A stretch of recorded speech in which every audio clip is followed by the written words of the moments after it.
What's going on, Bottom Line viewers? It's Mitch here of the Bottom Line View for Sunday NFL Week 7 pregame live chat and discussion. I'm not sure where Dylan is. I think he's going to join up pretty quickly.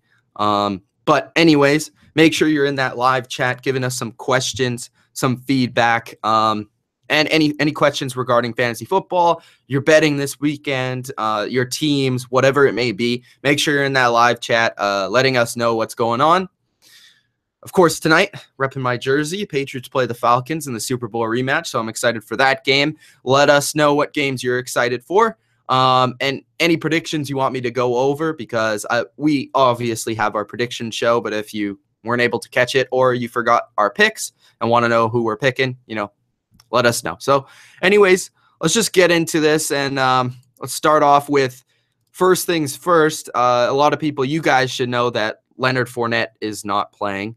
So that's big. If you have him on your fantasy team, do not start him because he's not playing. I'm going to check the Adam Schefter Twitter so that I can give you guys the rundown in terms of the injuries. But if you have any questions like who to start, who to sit, then I'll answer those questions. So active today, DeMarco Murray is playing. He is banged up. With that situation, I would probably actually lean towards Henry. The way that both guys have been playing, and I'm a huge DeMarco Murray fan, but the way that both guys have been playing, Henry is the guy that is healthy in this scenario. And if you have both of them, or if you have Henry on your team, I would suggest starting Henry as a flex option. Because I think he's going to have a lot of carries, especially towards the end of the game when they're probably beating the Browns by a good margin. But we'll see what happens with that game. It could be close. But I'd expect Henry to get some more carries than he usually does. And he's been good with breaking out long ones. I put him as a start this week. DeMarco, though, you can still start him as a running back 2 or 3. But I wouldn't expect big-time production from him. But you're going to get a solid baseline from DeMarco because of all he does in the offense. But just be, aware that he is hurt. Calvin Benjamin is active as well. I would probably start him against the Bears. The Bears secondary isn't too hot, so I definitely suggest starting him. Mike Wallace is playing. The thing about Mike Wallace is he's going to probably play Xavier Rhodes, and that's not a good matchup for him.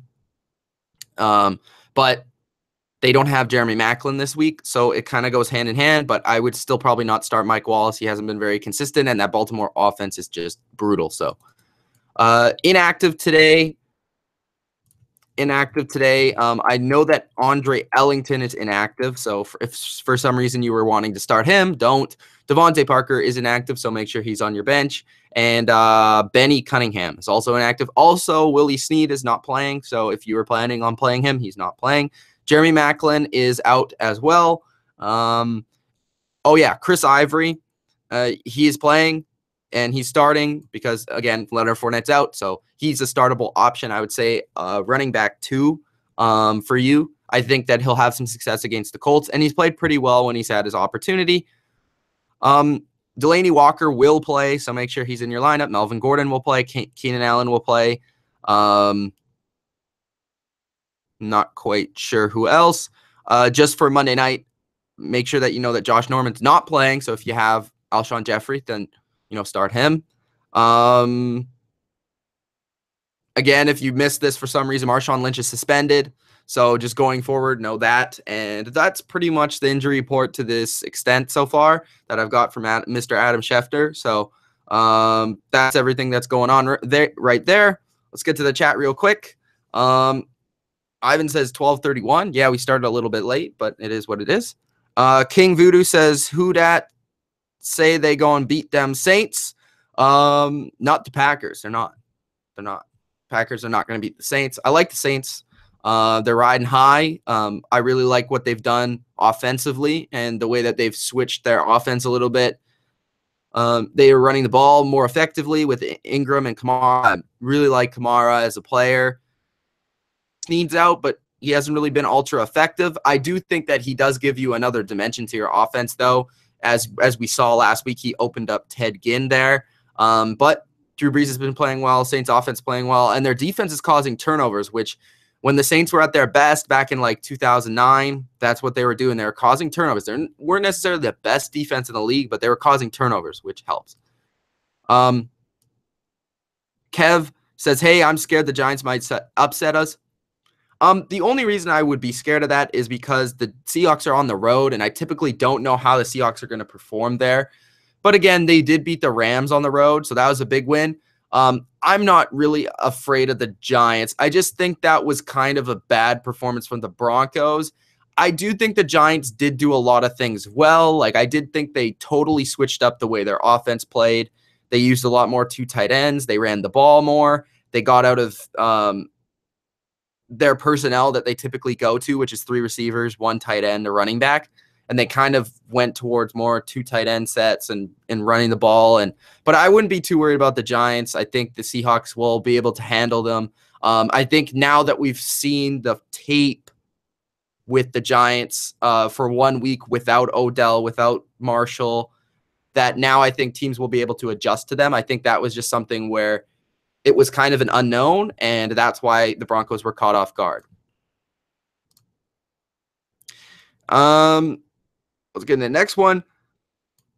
King Voodoo says, want to see the Pats beat the brakes off the Falcons. I hope you're right, man. I hope I'm with you because, of course, I'm a Patriots fan, but I need that Patriots signature blowout on Sunday Night Football. I just need it in my system.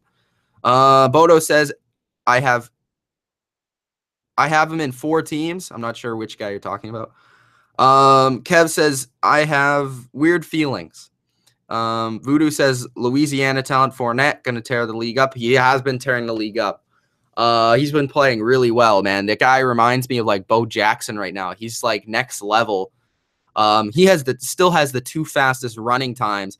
We were talking about this on a different video, but he is 240 pounds, but he's like the fastest player in the league right now, and that's insane. Even faster than Tyreek Hill by a clock. So, something about when certain guys get the ball in their hands, they're faster. I don't know why. Andre Ellington riding the pine anyways. Yeah, Adrian Peterson. Not sure. We'll see about Adrian Peterson this week. He does have a good matchup, but it's going to be interesting to see if it's consistent like with Adrian Peterson or if he's just going to be one of those guys that gets a good game every once in a while. So we'll see.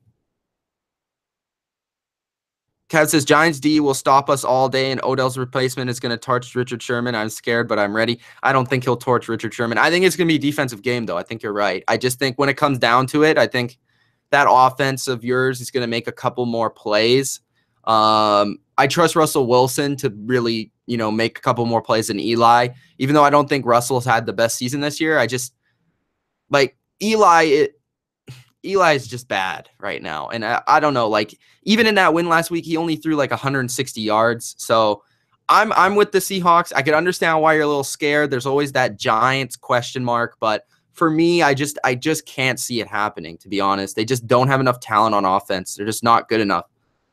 TMB says Ivory should be good. He's been getting like 5 points a game as a second running back. I agree. Cullen Boy says, Mitch, where's Steelers Nation? I haven't heard from them. I don't know, bro. Ask Bodo. King Voodoo says, can't believe the Saints let Ivory out the building. Ivory was really good with the Jets for like a year. He was okay with the Saints. But as a Jag, he hasn't done too much. He's been better as a second running back.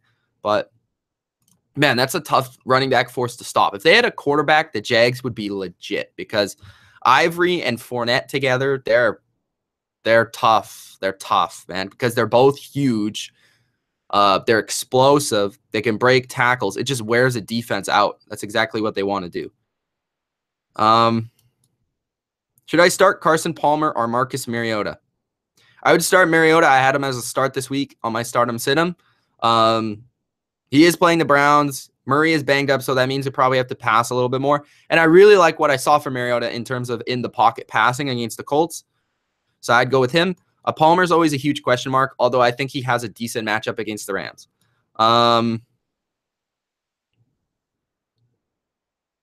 When is Julio Jones going to show up this season?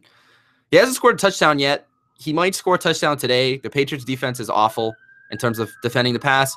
But it depends who they cover him with. I'm suspecting that they'll cover him with 2 guys most of the time because Gilmore isn't there and Rowe is hurt. So he could score today, but, you know, I wouldn't count on it.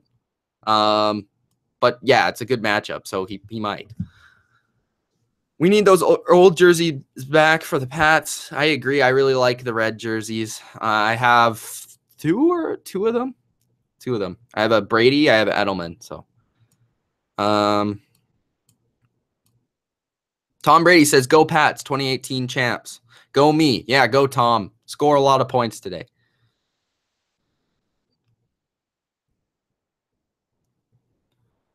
Tom Brady says, "I'm worried the Chiefs are the king of the AFC. Let's take it back. Go Pats." Well, the Chiefs haven't been looking very good the last couple of weeks, but which, by the way, I've been discussing in videos. But I don't know. Like the Patriots, if they win this game and they win this game in impressive fashion, which doesn't have to be by like multiple scores or anything, but they just have to play well. I think that the Patriots will be looked at as probably still the number 1. I think it would be 1A, 1B with the Chiefs, but the Chiefs seem to be on a decline a little bit. I think the Patriots are still getting better, as well as the Steelers. I think they're getting better. So I think those 2 teams are kind of catching up to the Chiefs and maybe even getting better than them. So, of course, the Steelers did beat the Chiefs, so that says a lot. King Voodoo says Aaron Hernandez jersey. I actually own a Aaron Hernandez jersey. I've never worn it though, because the summer I got his jersey, probably like a month before that happened, like the whole murder thing. So I never worn his jersey, but I still own it because I couldn't return it because it was a rip-off jersey. So I couldn't return it to like thepatriots.com because it wasn't a real jersey, but it still looked legit. You know what I mean? So I couldn't return it. So that was a big issue. But Aaron Hernandez would have been a phenomenal player. Like he would have been, in my opinion, he had Hall of Fame talent. I don't know if he would have ever gotten to the Hall of Fame, but he had a Hall of Fame talent. He was an incredible player. I wish he would have not been an absolute dumbass. Jalen Ramsey is the best corner. What's your opinion? Is he top 4? I think he is the best corner in the league right now. I think Patrick Peterson is in the top 5. I think Talib is still there. But I think Jalen Ramsey is the best. A.J. Bouye needs to be taken seriously, too. His teammate is really good. I think Xavier Rhodes is really good. I think he deserves to be in that conversation. Marcus Peters has not had the greatest season ever. I'm trying to think of other ones. Definitely not Malcolm Butler right now. He hasn't played great. He's played good as recent weeks, but not great. Janoris Jenkins is still pretty solid. Darius Slay is pretty good. I think there's a number of guys, but I think Jalen Ramsey is still the best. Richard Sherman is still good, but I think Jalen Ramsey is the man. Should I start Wentz or Breeze? Wentz plays the red. I would go with Breeze. Wentz is playing really good, but Breeze is that guy. So Breeze is Mr. Consistent. Even though he's on the road, he's playing a Packers secondary that I'm not a believer in. Some people are. I'm not a believer. I think that the Saints will win this one big, so I'm going to go with the Breeze in that matchup. Wentz is playing the Redskins defense. Even though Norman's not playing, that Redskins defense is tough. So, and that's a divisional game. So, in my opinion, Ultra also says Chris Harris. Yeah, he's in there too. But I would go with Jalen Ramsey. Marshawn Lattimore. He's on in the rise, but he's not the best corner in the league. All right. What else do we have? Oh, we have 9 minutes. So what else should I go over? Okay, I want to go over my bets this week. I didn't have a betting video this week, so I want to go over that. Let's check the spreads real quick in the games I would play. Okay. So the Bills are -3 versus Tampa Bay. No, I don't know about that game. I don't know if I would bet that game. Carolina versus Chicago. I would consider betting Carolina -3 against Chicago. I think they could do a lot of things. So if you're doing late-minute bets, I would definitely go with that one. I think Carolina is a good team. I think they were very competitive against the Eagles. They had multiple chances to win that game. They're playing a Chicago team that kind of fluked out last week. Yes, they beat Baltimore on the road, but there's multiple special teams touchdowns in that game. Carolina should be able to pass the ball. Even though they're without Luke Kuechly, I think they'll have a good game. I think they should win by at least 4+, which is the spread is 3. So they should at least win by a touchdown to 10 points, in my opinion. So I'd go with Carolina. A lot of people are betting on Cleveland for some reason. I never am comfortable betting with Cleveland, but there is something about that Tennessee-Cleveland game that has me a little bit off, so I would stay away from that game. Personally, I would bet with New Orleans minus 3.5. I think they're going to win big. I don't really believe in Brett Hundley as this great quarterback. And I don't believe in Green Bay's defense when it comes to stopping elite offenses. So I'm going to go with New Orleans. I think they're going to replicate what Atlanta has done offensively against Green Bay, do a lot of those same things, and I think they're going to have success. And I think New Orleans' defense has been a lot better. Jacksonville versus Indy. I would go with Jacksonville, but I wouldn't bet on that game. The Rams, Arizona. I would stay away from that game as well. I think that if I had to bet on it, I would take Arizona +3 because I think it's going to be a really close game either way. And I think Arizona has a chance of winning it, so I would probably go with the underdog. I would take the Jets +3 against Miami. I think they're going to win the game outright. I really like what I saw the first matchup, and I think the Jets are just the better team, playing the better football. Also, McCown's played better football than Cutler, so I would go with them. Minnesota -5, I would go with them. Dallas, I would take San Francisco +6. I think this is going to be a close game. But I wouldn't bet on those games. Pittsburgh, I would take Cincinnati +4. I think this is going to be a defensive game. I think it's going to come down to the last minute. So I would probably go with Cincinnati +4. Denver -1 now. It started off -1.5 for the Chargers, but I'd probably stick with Denver. I picked them to win the game outright. They should win by at least 1 point. So, I would go with Denver. Seattle -3.5. As Kev is really, worried about, I would kind of stay away from that game because I'm not sure if the Giants are legit or not. And the last 2 games, New England -3, Philly -4.5. I would go with New England -3. I think they should win by a touchdown, but we'll see. I think New England's going to score a lot of points, and I just don't know if Atlanta's offense that hasn't been too great is going to keep up, but we'll see. It should be a good game. Philly, Washington, I would take Washington +4.5. It's a divisional game. That game was really close. Washington should have won the first one, in my opinion. They missed multiple touchdowns, and that fumble wasn't a fumble. So, yeah. But I would take Washington +4.5, even though it's in Philly. Kirk Cousins has been really good in his career there. So the bets that I would actually take, I would take Jets +3. I would take the Saints -3.5, -3. Those would be my 3 bets this week, in my opinion. So let's get back to the chat and let's finish this off. 5 minutes to go. Bodo says later, good luck. Michael says AJ Green or T.Y. Hilton. AJ Green for sure. Drop in Science says Delaney Walker or Kittle. Delaney Walker for sure. He's playing the Browns. Alter says the problem with New Orleans replicating Atlanta against Green Bay is Atlanta has a better run game and a better defense. I would say they have a better defense. Run game, I think, is pretty close. I would say Atlanta's is better, but New Orleans' pass game is much, much better, in my opinion. So, Kev says, go Hawks. All right, guys. So that's it for week number 7 pregame show. Thanks for joining me here. No Dylan today. I don't know what happened. But anyways, thanks for joining. Go Pats. Hope your teams win. And hope your fantasy teams win. So from Mitch, subscribe to the channel if you're new. And like the video. Show your support. Peace.